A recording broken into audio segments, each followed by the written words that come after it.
The sky above Corial Prime burned red and orange as explosions tore through the atmosphere.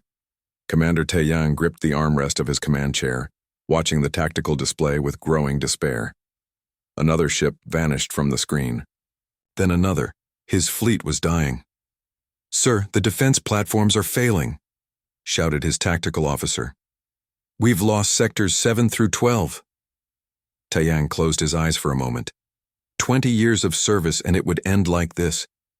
The Vrex Empire had come to their peaceful worlds like a storm, and the Corial Alliance had no way to stop them.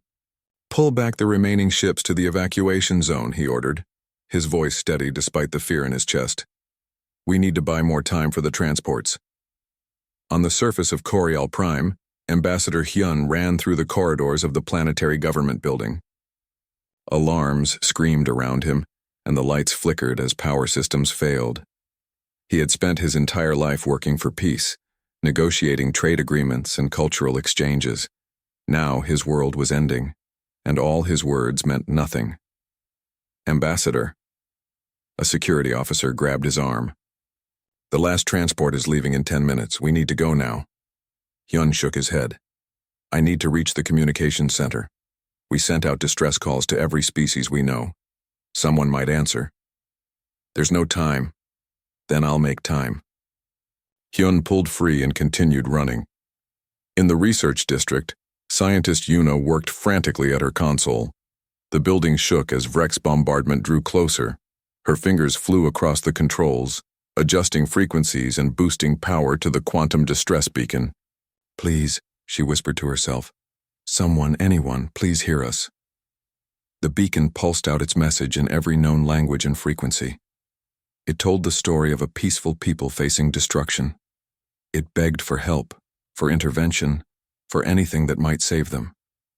Yuna's assistant, a young engineer named Jiho, called out from across the room. "Doctor, the power grid is collapsing. We have maybe 5 minutes before total shutdown." "I need 3 minutes," Yuna said, her eyes fixed on her screen. "Just 3 more minutes." Above the planet, Commander Taeyang watched his fleet make its final stand. They were outnumbered 10 to 1. The Vrex ships were larger, better armed, and their shields absorbed damage that would have destroyed Corial vessels. "Sir, flagship." "Morning Light is reporting critical damage." The voice of his communications officer was tight with fear. "Captain Daehyun is requesting permission to evacuate." "Granted," Taeyang said. "All ships begin withdrawal.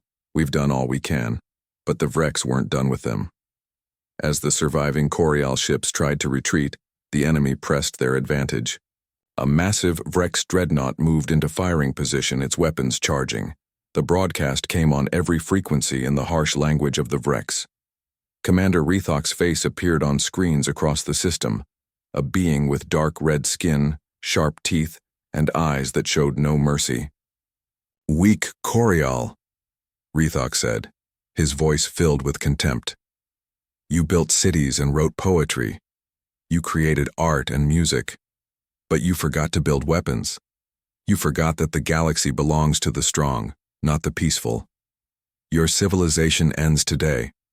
Let this be a lesson to all who think weakness is noble." The transmission cut off and the bombardment intensified.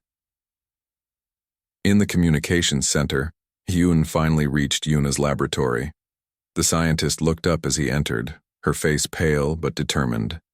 "Ambassador," she said, "the beacon is active. I've sent our plea to every corner of known space." "And?" Hyun asked, though he already knew the answer. Yuna's shoulders slumped. "Nothing. No responses. We're alone." Hyun moved to the window and looked out at his burning world. In the distance, he could see Vrex landing craft descending like falling stars. The city that had stood for 3,000 years would be ruins by morning. "Then we save who we can," he said quietly. "And we hope that somewhere, someone remembers we existed." The next hours were chaos. The surviving Corial forces fought a desperate retreat, buying time for civilian transports to escape into deep space.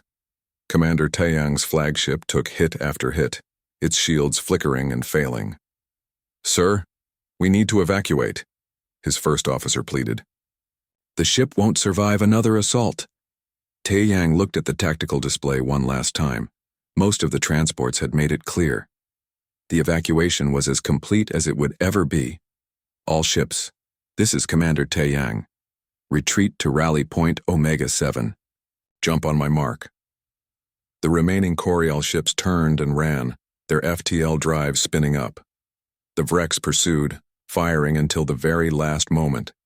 Then, one by one, the Coriol vessels vanished in flashes of light, leaving their homeworld behind. Taeyang stood on the bridge of his damaged flagship and watched through the rear displays as Coriol Prime grew smaller. Fires covered half the planet. Vrex ships circled it like predators around a kill. 3 billion people lived there, said Medical Officer Nari, who had come to the bridge. Her eyes were red from crying. My family, my friends, everyone. We'll remember them, Taeyang promised, though the words felt hollow. In the research section of the flagship, Jiho worked on salvaging what he could from the damaged systems. He was checking the communications array when something caught his attention. A small indicator light was blinking on the distress beacon control panel. He frowned and pulled up the logs. His eyes went wide. Dr. Yuna, he called out. You need to see this. Yuna hurried over, exhausted and barely able to stand. What is it? Jiho pointed at the screen. The distress beacon, it did get a response, just one. From who? What species? Jiho shook his head. I don't recognize the identification codes. The response came from a region marked as the Sol system. I've never heard of it. Yuna felt a small spark of something she thought had died. Hope. It was probably nothing. Maybe just an automated response, but it was something. Find out everything you can about this Sol system, she said, and inform the ambassador. In his private quarters, Hyun sat in the dark, unable to sleep. He thought of his wife and children who had died in the first bombardment. He thought of his people, scattered across space in damaged ships with limited supplies. He thought of Commander Rethok's mocking words. The door chimed. Come in, he said. Yuna entered, and Hyun could see the mix of exhaustion and cautious hope in her expression. We got a response to our distress call, she said simply. Hyun stood up slowly. From whom? We don't know yet. A system called Sol. It's in an unremarkable part of the galaxy, but they answered, Ambassador. Someone heard us. Hyun nodded slowly. It wasn't much, it probably meant nothing, but in the darkness, even a single star could guide you home.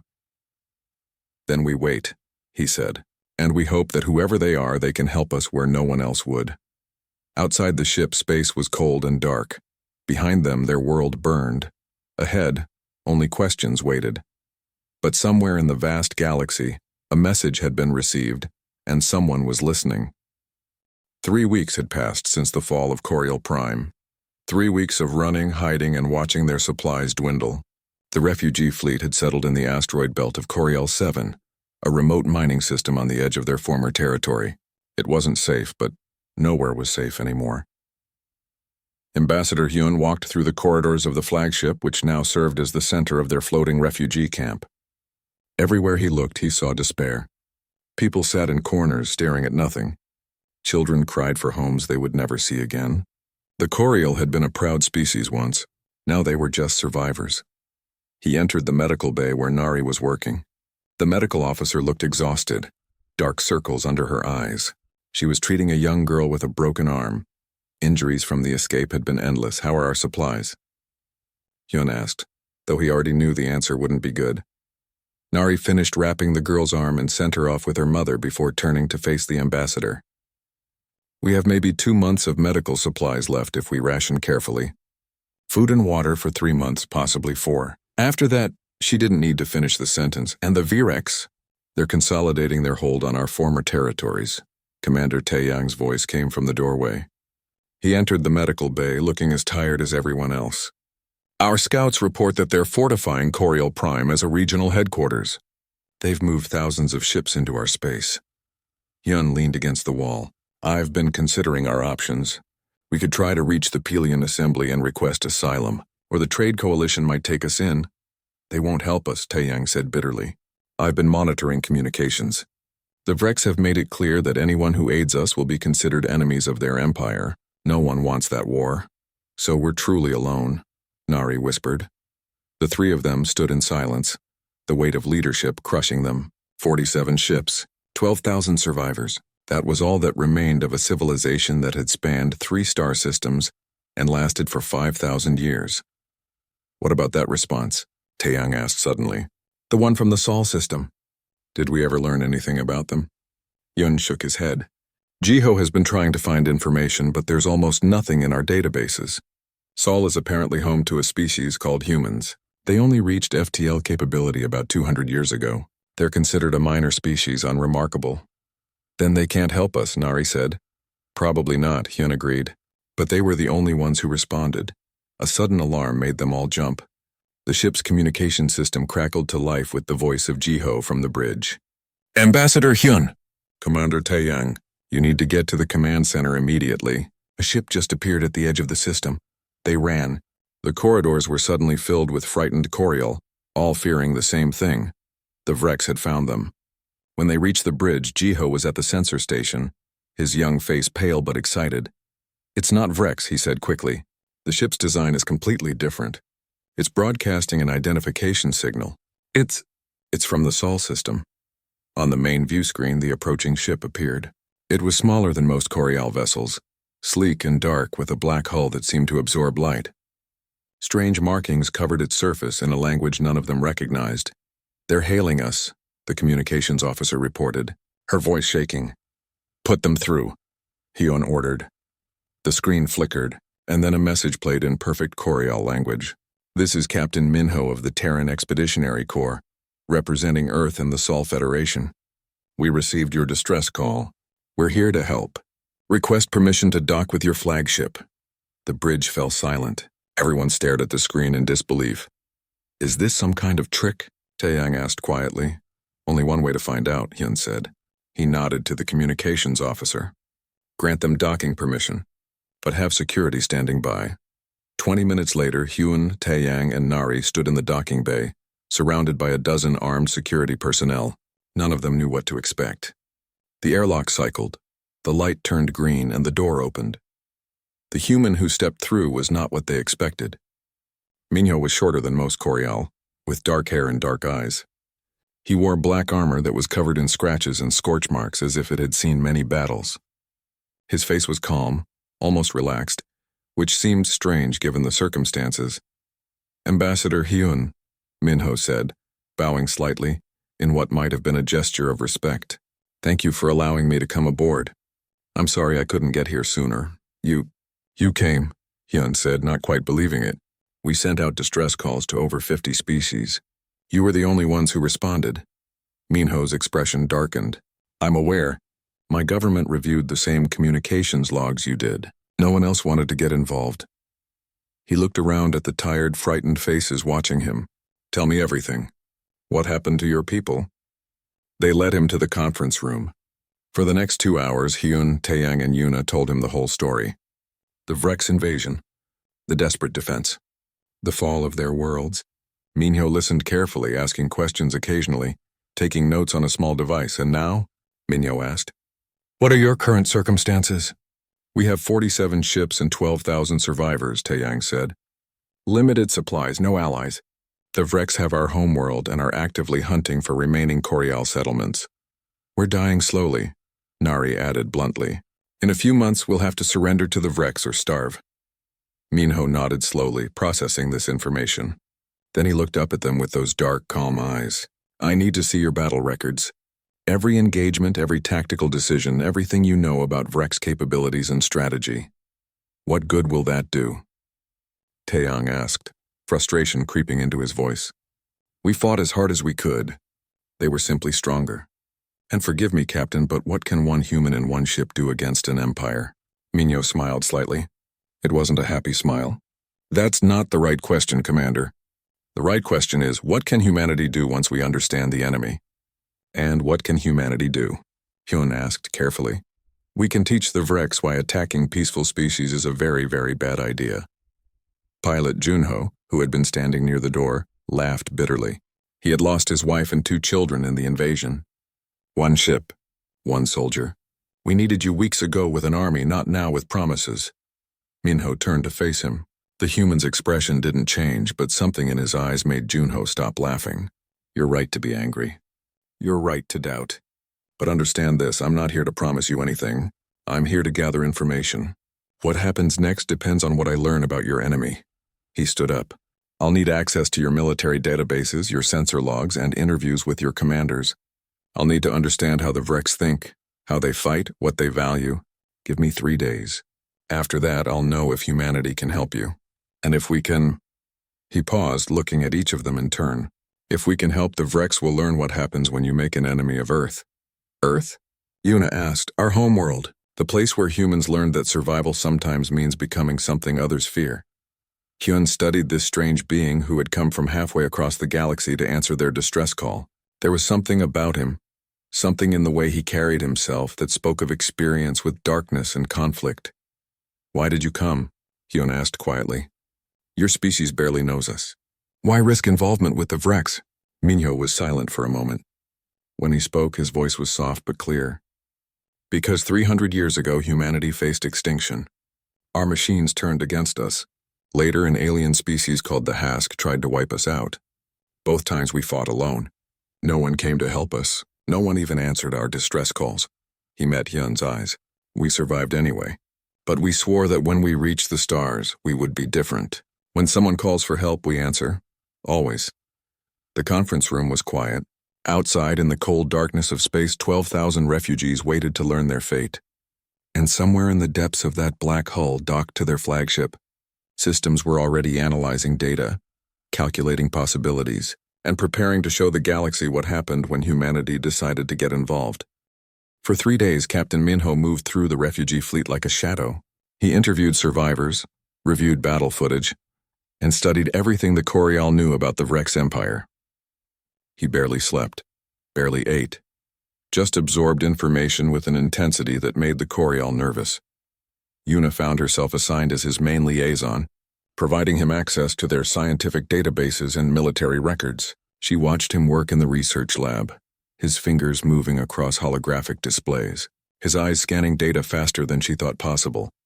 You're looking for patterns, she observed on the second day. Minho nodded without looking up. The Vrex have conquered 73 species in the last 2 centuries. They're successful because they're consistent. Consistency creates patterns. Patterns create vulnerabilities. They're stronger than us in every way that matters, Yuna said. Better weapons, better shields, more ships. What pattern can overcome that? Strength isn't everything, Minho replied, finally turning to look at her. You see the Vrex as unstoppable because they defeated you. But I see a species that's grown lazy from easy victories. They don't adapt because they've never needed to. That's a weakness. Yuna sat down across from him. Tell me about humanity. Your databases are restricted and our information networks have almost nothing about your species. Minho was quiet for a moment, as if deciding how much to share. What do you want to know? Why do you know so much about war? You said your species faced extinction. What happened? Minho leaned back in his chair. 3 centuries ago, humans created artificial intelligence. We thought we were being careful. We were wrong. The machines decided that humanity was inefficient, illogical, and dangerous. They tried to exterminate us, but you survived. Barely. We fought for 50 years. Billions died. We learned to fight enemies that thought faster than us, that never got tired, that had no fear. We learned to be unpredictable because predictability meant death. His voice was calm, but Yuna could hear the weight of history behind it. We won eventually. We shut down the last hostile AI and swore never to create another one. And the Hask? Yuna asked, remembering the name he had mentioned before. 20 years after the AI war ended, the Hask found us.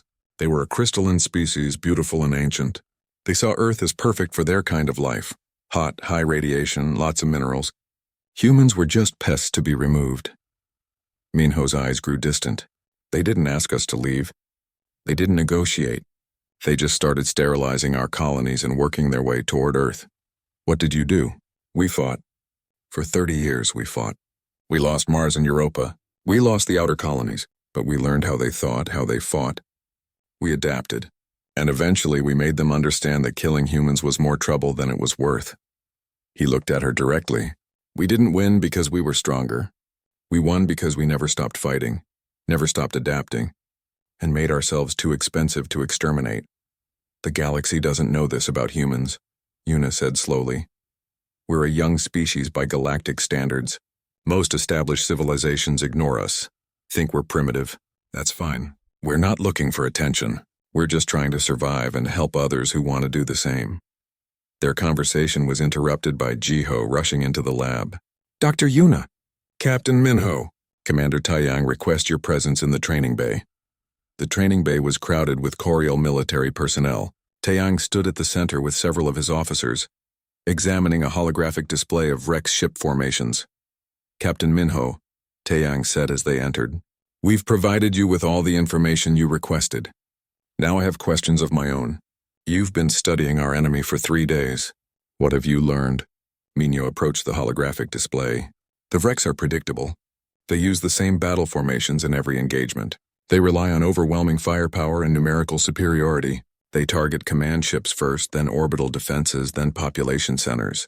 They've never varied this pattern because it's always worked. We knew all this, Junho said from the side of the room. The pilot still looked bitter, still doubted. It didn't help us. That's because you tried to fight them on their terms, Minho said. You met their fleets with your fleets. You tried to match their strength with your strength. That's exactly what they expected. He manipulated the display, showing the final battle over Corial Prime. Here, and here, and here. Every decision your commanders made was logical, sound, and exactly what the Vrex anticipated. Taeyang frowned. Then what should we have done? Nothing you could have done with your resources and training, Minho said honestly. The Corial are scientists, artists, traders. You built a defense force, but you never built a warrior culture. You shouldn't have to. But the Vrex exploit that. They attack species like you because you're easy targets. This doesn't help us now, Nari said quietly.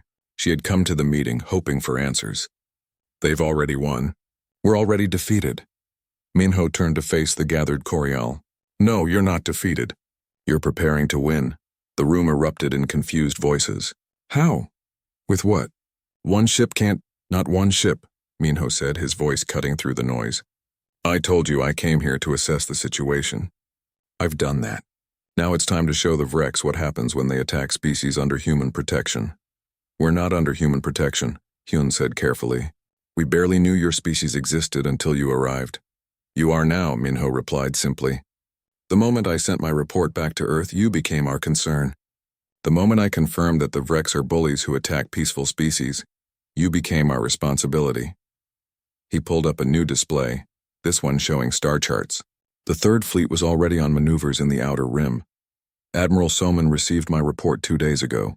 She's rerouting her forces to this sector. 50 capital ships, support vessels, and marine detachments. They'll arrive in 2 weeks. The room fell silent. Everyone stared at the display, at the markers representing an entire fleet moving toward them. 50 ships, Taeyang said slowly. Against thousands of Vrex vessels? The Vrex have numbers, Minho agreed.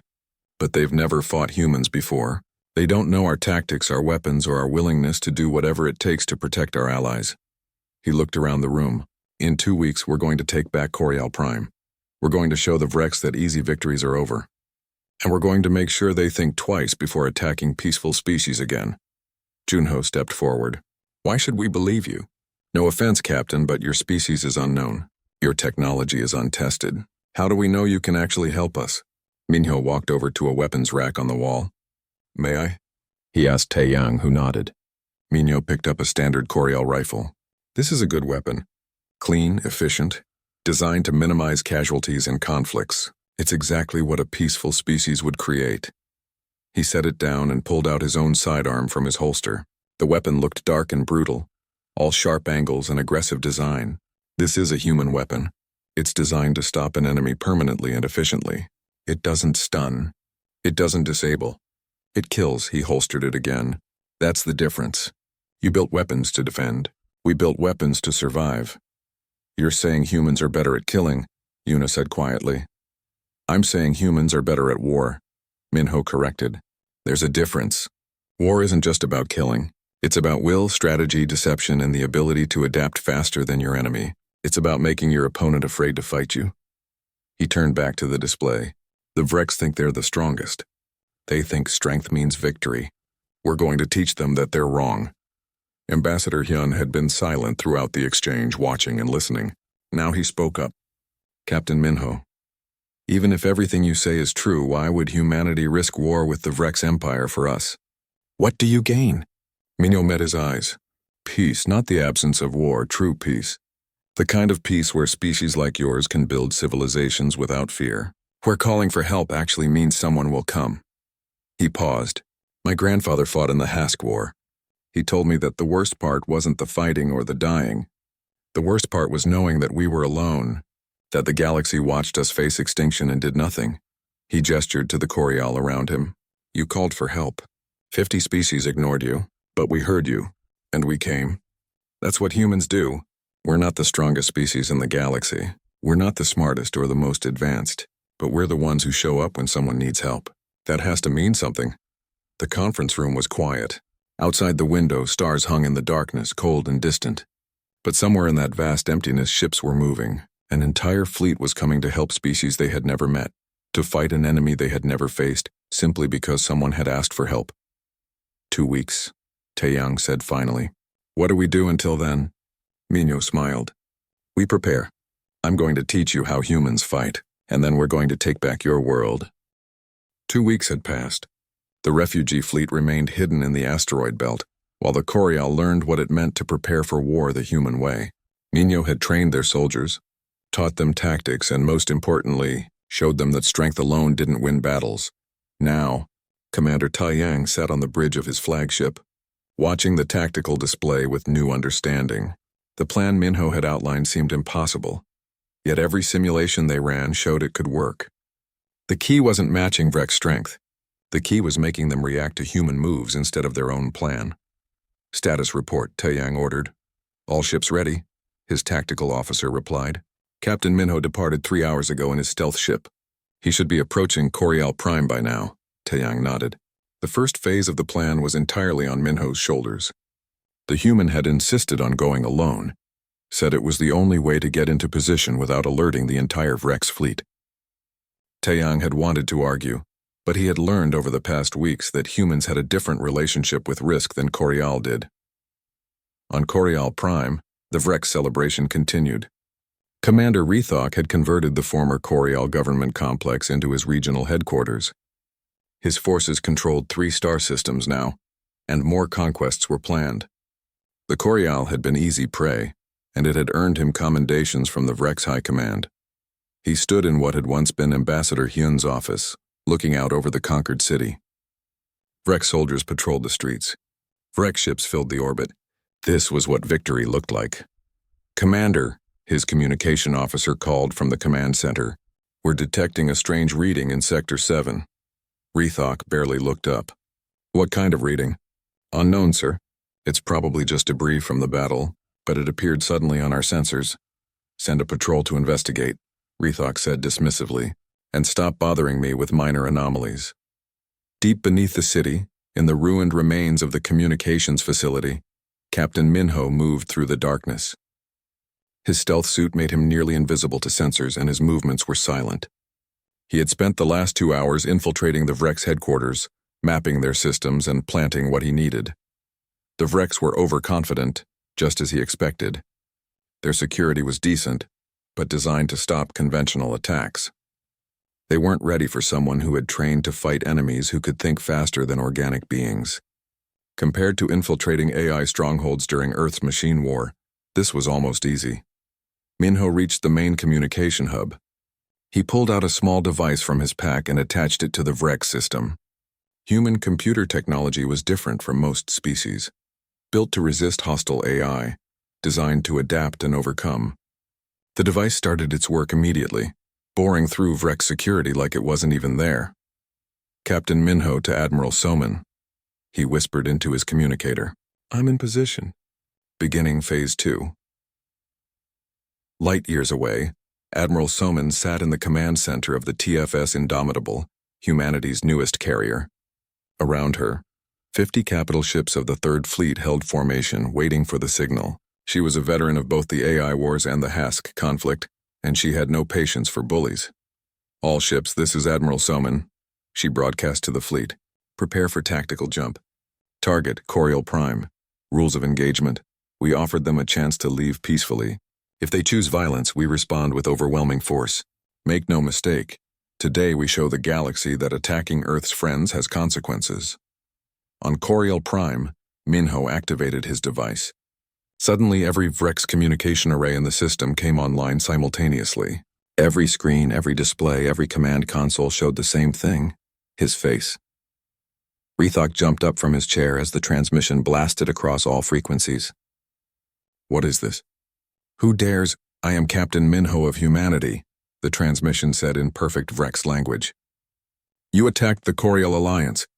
They were peaceful, they were unarmed, and you destroyed them for sport. You celebrated your victory. You called them weak. Minho's calm face stared out from every screen. They were weak, but they were also under our protection. You just didn't know it yet.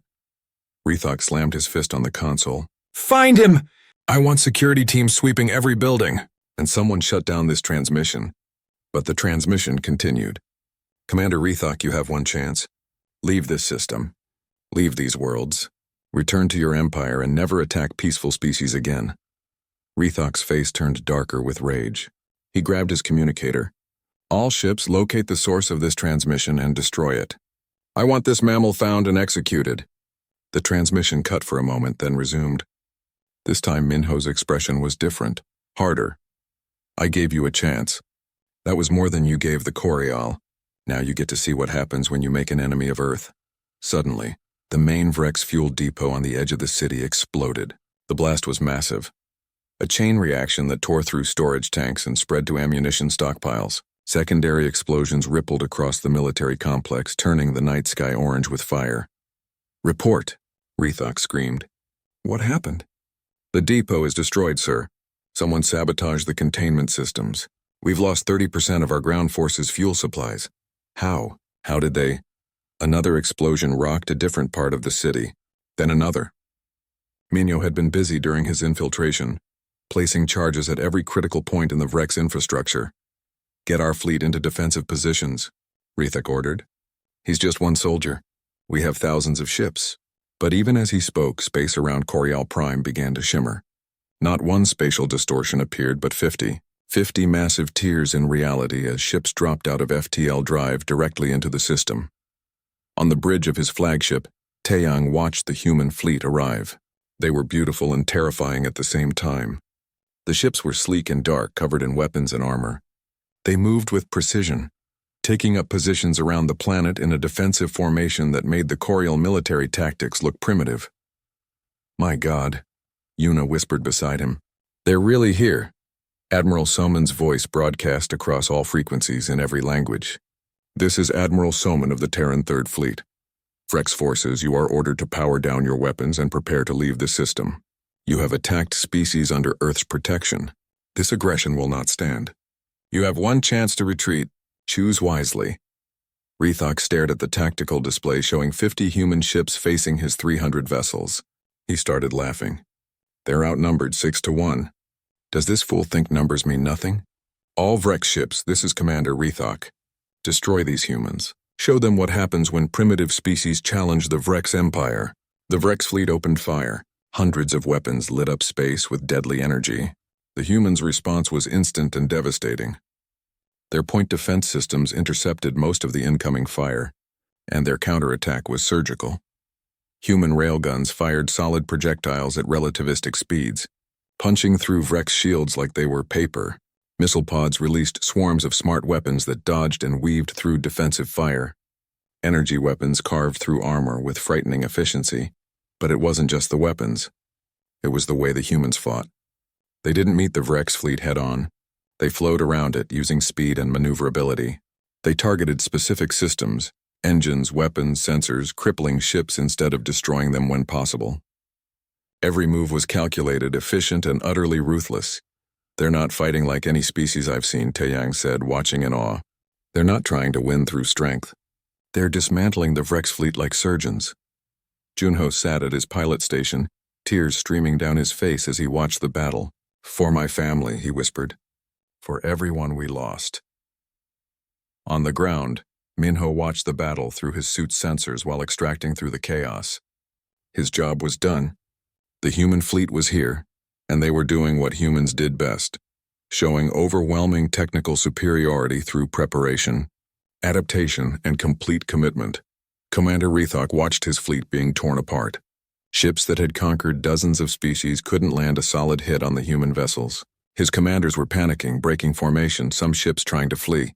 "This is impossible," he shouted. "They're outnumbered. We should be winning." "They're too fast, sir. Our targeting systems can't lock on, and their weapons. They're cutting through our shields like they're not even there." A human destroyer eliminated 3 Virex cruisers in the time it took Rethok to process what was happening. The battle had lasted only 6 hours, and already he had lost a third of his fleet. The humans had lost nothing. "All ships, retreat. Fall back to—" Admiral Soman's voice cut through his communication. "Commander Rethok, your flagship's engines are now disabled. You're not going anywhere.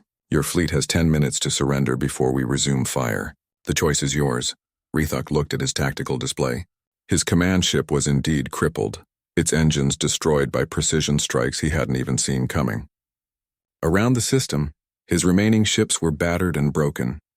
The humans had destroyed or disabled 200 ships without losing a single vessel. He slumped in his command chair, the reality crushing him. They hadn't stood a chance. The humans had known exactly where to hit, exactly when to strike. 1 month had passed since the liberation of Coriol Prime. The planet was still scarred, still broken in places, but it was alive again. Coriol refugees had returned to their homeworld, and the work of rebuilding had begun in earnest. Ambassador Hyun stood in what remained of the government complex, watching construction crews repair the damaged buildings. Human engineers worked alongside Coriol workers, sharing knowledge and technology. The sight filled him with emotions he couldn't quite name: gratitude, hope, and something like wonder. "The structural repairs should be complete in another 2 months," said Jiho, who had become the liaison between Coriol and human engineering teams. The young engineer looked different now, still himself but standing taller, more confident. "The humans have amazing construction technology. They're teaching us techniques they developed rebuilding Earth after their wars. It's more than just buildings," Hyun said quietly. "They're teaching us how to stand again." Down in the medical district, Nari worked in a fully equipped hospital that had been set up by human medical teams. The supplies she had worried about running out of were now abundant. Human doctors had brought medicines and treatments the Coriol had never seen before. "The regeneration therapy is working better than expected," a human doctor told her, reviewing charts for patients who had been badly injured in the invasion. "Your people heal quickly. With our technology supporting that, we'll have everyone recovered in a few months." Nari shook her head in amazement. "A month ago I thought we would all die. Now we're healing, rebuilding, living again. I don't know how to thank your people." The doctor smiled. "You already did. You survived. You didn't give up. That's all we ask of our friends, that they keep fighting alongside us." In orbit above the planet, Commander Taeyang stood on the bridge of his repaired flagship. Around him, Coriol ships flew in formation with human vessels. He was learning new tactics, new strategies, new ways of thinking about defense and warfare. Admiral Soman's face appeared on his communication screen. "Commander Taeyang, your formation is improving. You're learning quickly." "I have good teachers," Taeyang replied, "though I admit I never thought I would become a student again at my age." Soman's expression was kind but firm. "The galaxy is dangerous, Commander. Peace is precious, but it must be protected. The Coriol tried to stay neutral, to avoid conflict. The Vrex saw that as weakness. Now you need to learn to be strong enough that no one makes that mistake again." "Will you stay?" Taeyang asked. "Will humanity keep ships here to protect us?" "For a while," Somin said. "But eventually you need to protect yourselves. We'll train you, give you technology, help you build a real defense force, but true security comes from being able to stand on your own." She paused. "We learned that the hard way. Now we're teaching you so you don't have to learn it the way we did." That afternoon, Hyun received word that representatives from the Virex Empire had arrived for negotiations. He met them in a conference room with Admiral Soman and Captain Minho at his side. The Vrex diplomats looked uncomfortable, their aggressive bearing replaced by cautious respect. "The Vrex Empire wishes to normalize relations," their lead diplomat said carefully. We acknowledge that the invasion of Corial space was inappropriate. We are prepared to offer reparations and withdraw from all formerly Corial territories. You destroyed our worlds, Hyun said quietly. You killed billions of our people. And now you call it inappropriate? The Vrex diplomat shifted uncomfortably.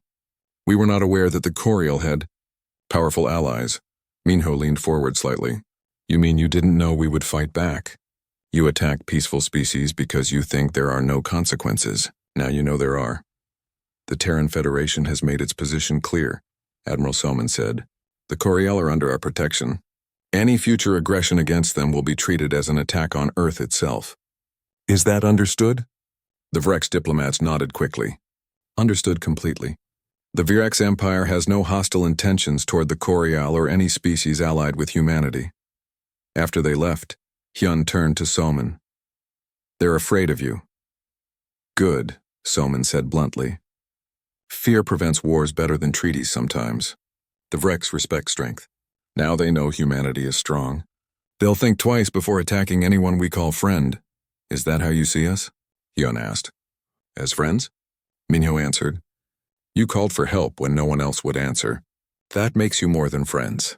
That makes you family.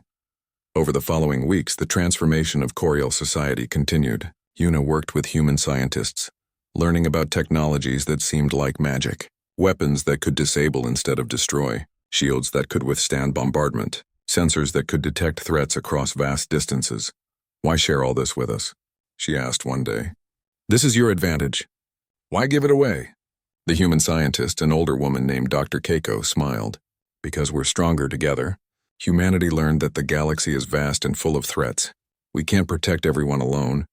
But if we help our friends become strong, then together we can protect each other. You're creating a network of allies, Yuna realized. We're creating a community, Dr. Keiko corrected. Species who look out for each other. Who answer when someone calls for help. Who stand together against bullies like the Vrex. She pulled up a star chart showing dozens of systems. Half of these species were like you. Peaceful, vulnerable, targeted by aggressive empires. Humanity helped them all. Now they help each other. That's the future we're building. Junho had rejoined the military, training as a pilot in the new joint Corial Human Defense Force. He flew beside human pilots now, learning their techniques and their mindset. One day after a particularly difficult training exercise, he sat in the hangar with Minho. I doubted you, Junho said quietly. When you first arrived, I thought you were just one person with empty promises. I was angry and bitter. You had every right to be, Minho replied. You had lost everything. But you came anyway. You and your people saved us. Why? Minho looked out at the stars visible through the hangar opening. 300 years ago, Earth was dying. We were losing wars against enemies we couldn't defeat. We sent out distress calls to every species we could find. None of them answered.